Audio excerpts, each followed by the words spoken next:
Hello, this is Sam Simon, also known as Dementia Man. And this is for our blog. I think we're going to have it for the week of the 19th. This is going to be published maybe on the 20th. Depends on how all our volunteer staff get this stuff done. And do we have a special guest today? I'm so glad that Tara Pitsenberger, did I do that right? You did. It's perfect. You know, I had I think it was this past year, maybe it was in 2023 that I was performing at one of my first senior centers, and there these people all dressed up nice and bright came up, were in the audience and introduced themselves, and that's how I met Tara. Yeah. And we kept in touch, and I've learned a little bit about her. Um, at first, and there is a certified, is it dementia or Alzheimer's volunteer? Dementia, certified Dementia dementia volunteer. Yeah. volunteer. And part of that is, I suspect, and I'm learning because I'm new to this. I'm just, fairly recently, a couple of years now, well, maybe 3 or 4, but I'm early stage Alzheimer's, discovering all the resources out there. And Tara is remarkable in what she's doing and what she has. Um, and she's really a connector extraordinaire with caregivers and resources. And we'll talk a little bit more about that. I told her I was going to do this first. I was not going to let her talk right away. But the connection and the reason this is important, and we're going to try to keep it to no more than a half an hour because we know people could leave, get bored. It's something I have learned. I think I've talked about it before a little bit. So I'm the person with the cognitive disorder. I hate the word dementia, the cognitive disorder. I'm doing well. I have early stage Alzheimer's. And I go on stage and I tell a story with it. And my wife is now a care partner, caregiver. Um, and we had a previous experience in our family. Before I became the patient, Susan, it was a while ago in 2000, was diagnosed with advanced breast cancer. And there was a moment in her disease where the doctors pulled me aside and said, "Get ready, Sam. We don't think she's going to survive." And I had to try to do that. And it's not easy for any care partner in love in these circumstances. It took me almost, Susan's well, she's my care partner now. It took me almost 9 years to fully digest the experience that I had. And I eventually wrote another play. It's called The Actual Dance. And this is Breast Cancer Awareness Month. You can look that up. Um, and then I wrote a book about it. But what has happened on the journey of where our roles are now reversed, she's my care partner. I now have a diagnosis of a terminal disease. That the the experience of the care partner, which is what I like and in this instance, given our relationship, the love partner, and being with and going through this disease is magnitudes of order different and more challenging than if you can compare them to what I and our children did. As Susan insisted no negativity around her. So we would go upstairs, she'd be in bed, and we had to go downstairs. I remember I had to go out on our porch outside to cry. And our daughter said she would wait till she got in her car to drive, she's an adult, drive home. It's yet this disease is just so different. You never really get to leave and walk away in some way. So I'm not going to be, I want Tara to talk about that part of it. But that's why I think her work, and we're going to share at some point her website and some of the resources. But I want to turn it over to you and maybe tell us a little bit, and how did you find your way into doing this work, and what's your passion, and then we'll talk a little bit about, how people can reach you too. Yeah, sure. Thank you. Well, how did I find my way into this work is, I will say the way I say it is it found me. I didn't really find it. After my dad had passed away in 2009, my mother came to live with me. And, in the beginning, she was okay. She was mom, and I have three siblings. So we would each have my mother for 3 months of the year. And, when she would come back, rotate back to me, I would notice changes. Like, oh, she doesn't, remember how to drive. Like I would drive a certain way and, around the corner from my house, and she didn't remember that. And that's something she would have remembered. She would go to make a recipe and do it in a way that she had never done it before. And I'd say, just so little things changes over time. Eventually it got to the point where, she would talk to me and maybe she would think I'm her sister and I'm not her sister. Or she would call me when she'd be at my brother's house and say, oh, happy birthday, but it wasn't my birthday. And these things just kept presenting themselves. And we knew she had a blockage in her brain and a blockage in her neck. So, obviously signs of vascular dementia ultimately led to difficulty chewing. She couldn't eat certain kind of lettuce. She had sensitivity to water, temperatures, and even showering and all of that. So, she was never formally diagnosed. We never took her for a diagnosis because when we cared for her, I think we all just met her where she was, if that makes sense. We loved my mom. We took care of her, whatever she needed. That's what we did. So that's how it found me. My mom has passed, and when we talked about this briefly. Well, when you love somebody, you love them forever, whether they're here or not. And so I feel like my journey has ended, but can I make it for someone else who's on this journey? Yeah, I can. And I think I have an obligation to. It would have been nice if I had some of the resources that I've put out there for other people. So this is all just self-funded, really just a desire to help a community who says, I don't even know where to start. And I was there, by the way. I mean, that's just, I'm a live proof of your story, and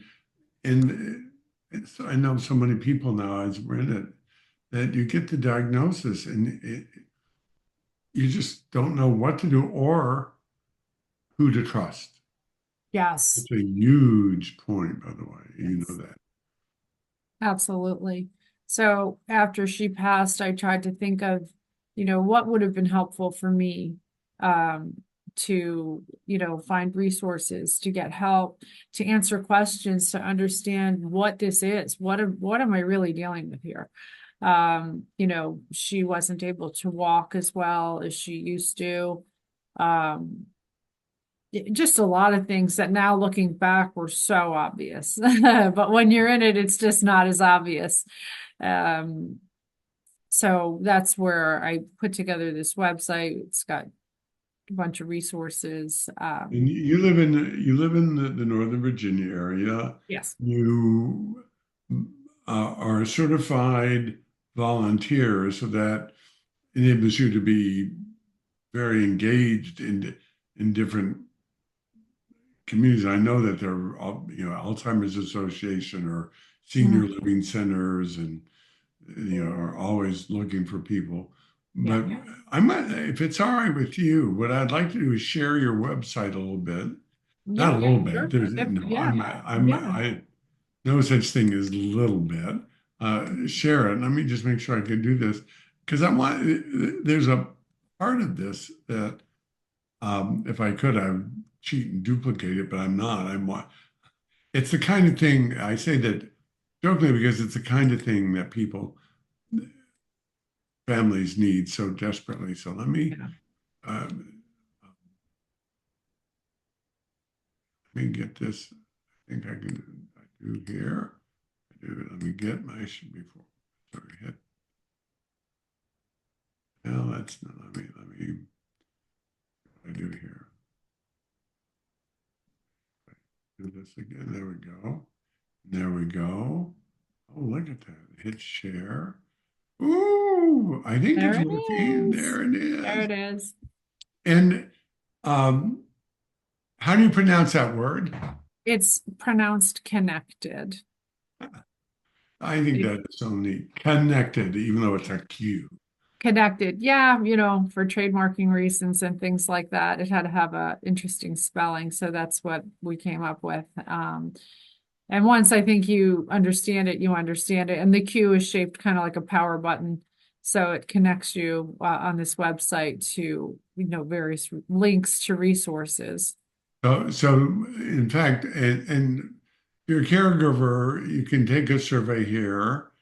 But this is what I'm most, I can go back and show other things there. Yeah. But this is extraordinary. I want to be a validator here. I don't know all the right words to explain how hard it is. And I'm sure there are others out there. We always invite people to leave comments or email their stories Yeah. about their efforts. And so it's dementiaman.com. And also your website web address, I don't know if it's showing, but it's It's connected.com. .com. So write it down, folks. Um, and we'll have it up on YouTube and on our website. Okay. Um, so it's discussion with virtual. Uh, these are tips for living with dementia. Yeah. Those are. Oh, by the way, I haven't clicked on this. I don't know if it would come up if I did. Sure. Safe driving tips. Let's see. Did it come up for you? Yes. Yeah. This is from National Institutes of Health.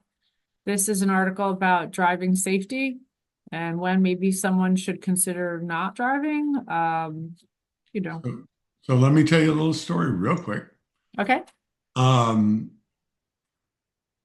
the question came up for me, should I be driving? Mhm. And first thing I did is I called my insurance company and because it hadn't occurred to me, hey, insurance company, I've been diagnosed with Alzheimer's.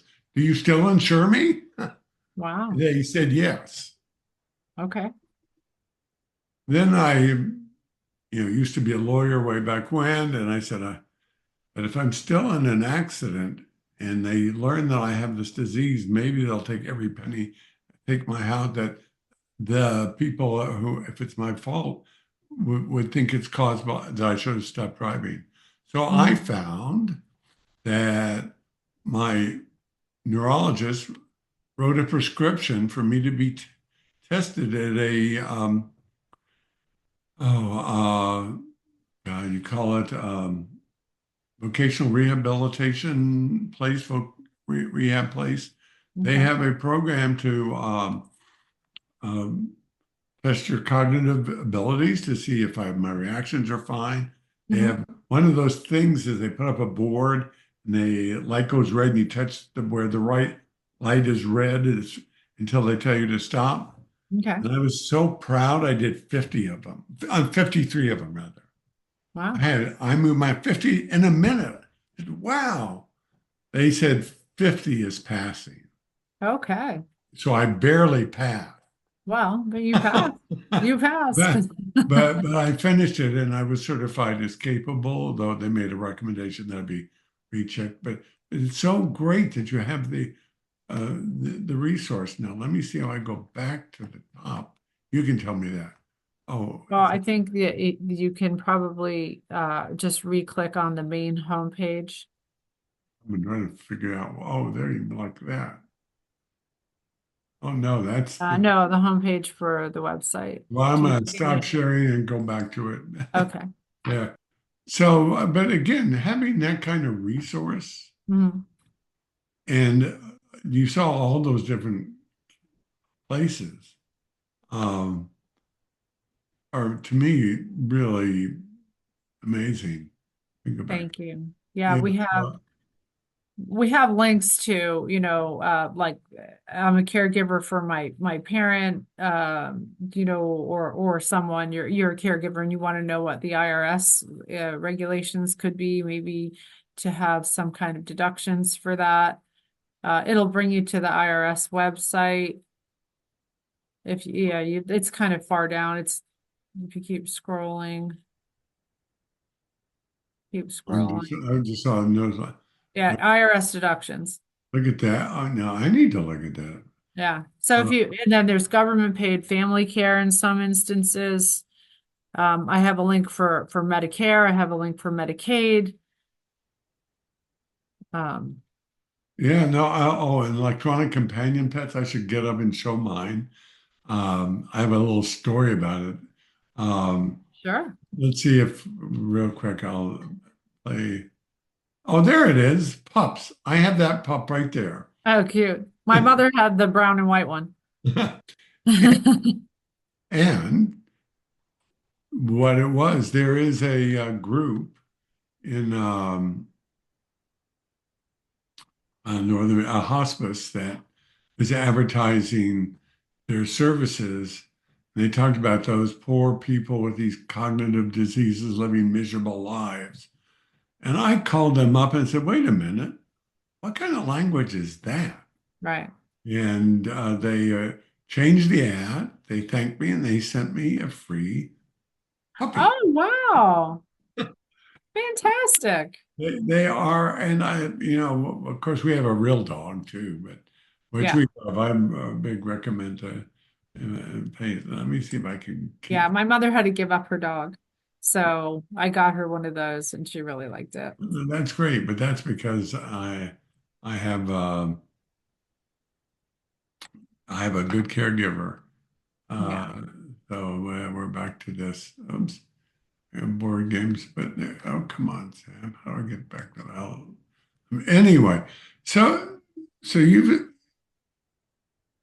people, if they go to your website, they can go through all these resources. And again, Yeah. there is a secret resource that is out there. Um, nobody knows about it, but you and me, and now everybody who's listening to this. And it's called Alzheimer's.gov. Mhm. And um, I'll tell you why I think that's so important. And I'm going to share the screen again, and we'll go find it here together. I don't, is it Find Care All Sources? So that's my site. So the first Yeah, link is to Alzheimer's discussion boards. right. But you have a link to that here, and I'm trying to think of where it is. It's under Uh, a link to which? Alzheimer's.gov.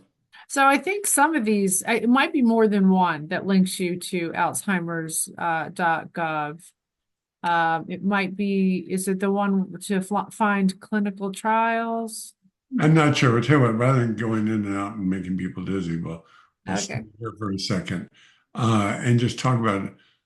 But I'll tell you why, and then we can spend a few minutes talking about why your material is so important.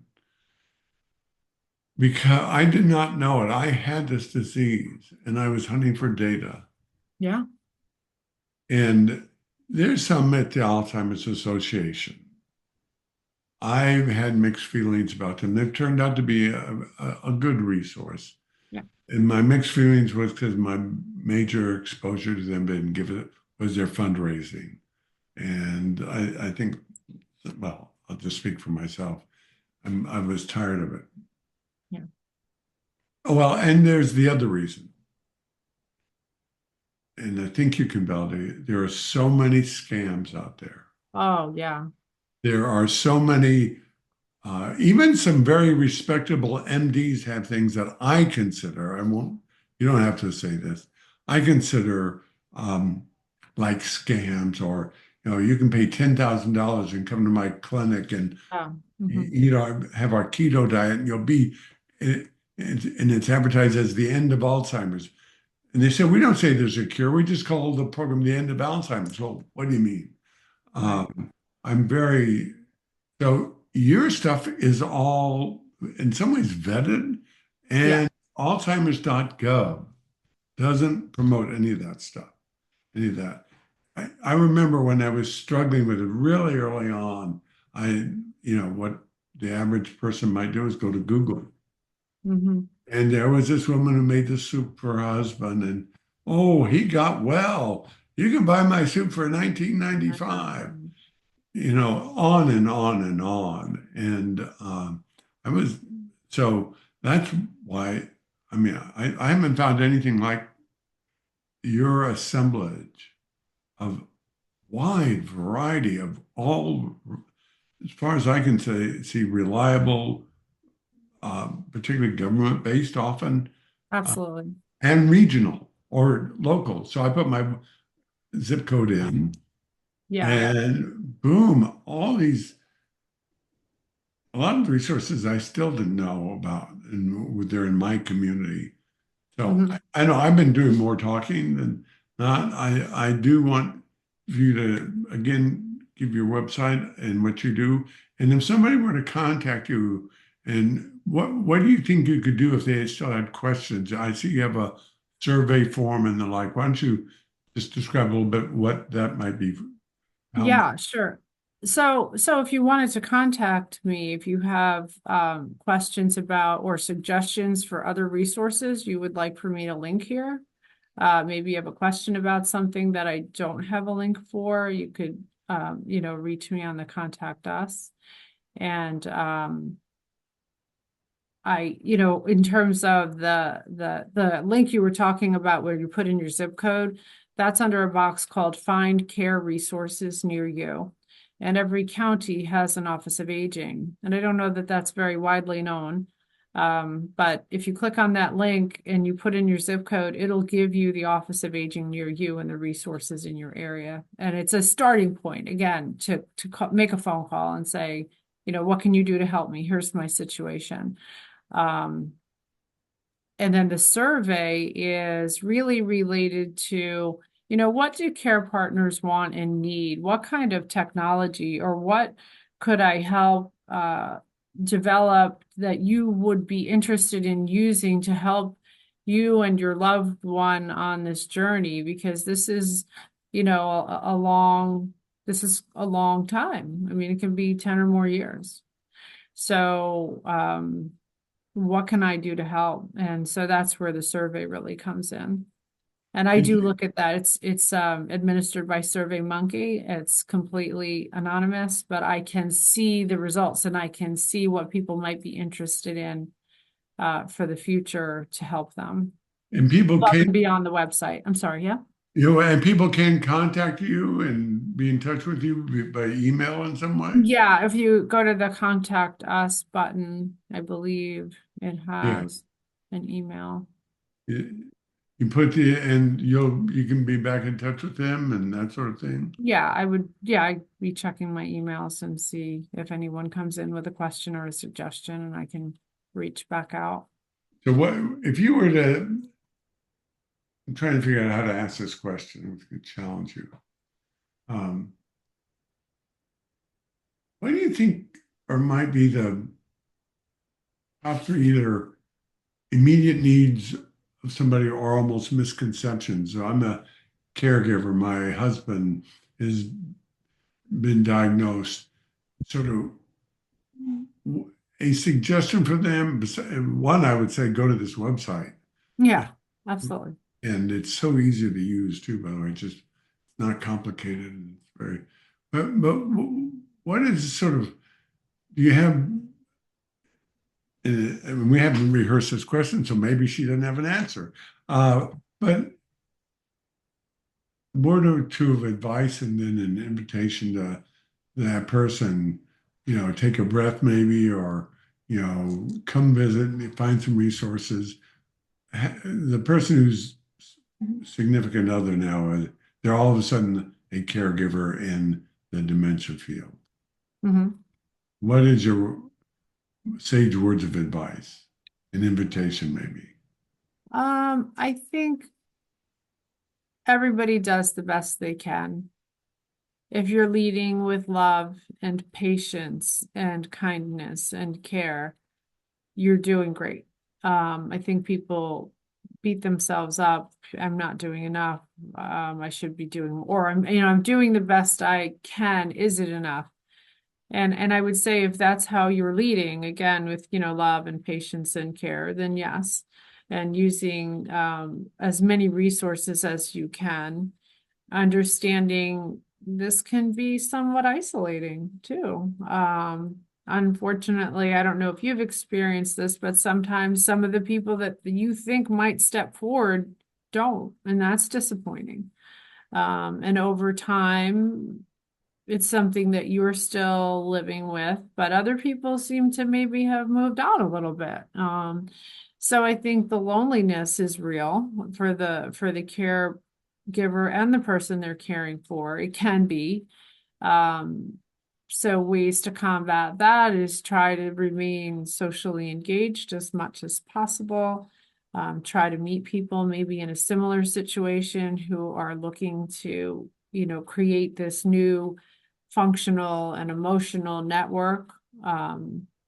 It's a situation that if you're not in it, you don't fully understand it because your loved one looks fine, right? I mean, if someone had a cast on their arm, they'd say, oh, they have a broken arm, but it's you don't really see it if that makes sense. So I think it's important to find people in like circumstances if you can. Yeah, so much of what you say I relate to. So it's funny, and I want to talk all about it, but uh, and um, we just came back today. It's the first time we went and visited a senior living place, multi-tiered. We had always said we'll never leave our home, and now we have we're in a community. We're very involved. We've been here for years, but we're staying home so much more. Yeah. And yeah, we're on Zoom. I do my play, but we're staying home so much more. Yeah. And so should we move? How do we do it? What are the mechanics? Where can we look at that? So that's certainly one part of it. Um, uh, there was another part of that that was, oh, well, there's also the people that are afraid of this disease. Yeah. And they hear you have it and they don't quite know what to do and they do step back. I mean, I hear it when I perform Dementia Man, and I can't tell you how many times I have one in particular just because I hadn't heard it before. A couple walks up, they just moved into a senior living facility. People who knew they were there that they knew, and they stopped coming to the table. Mm.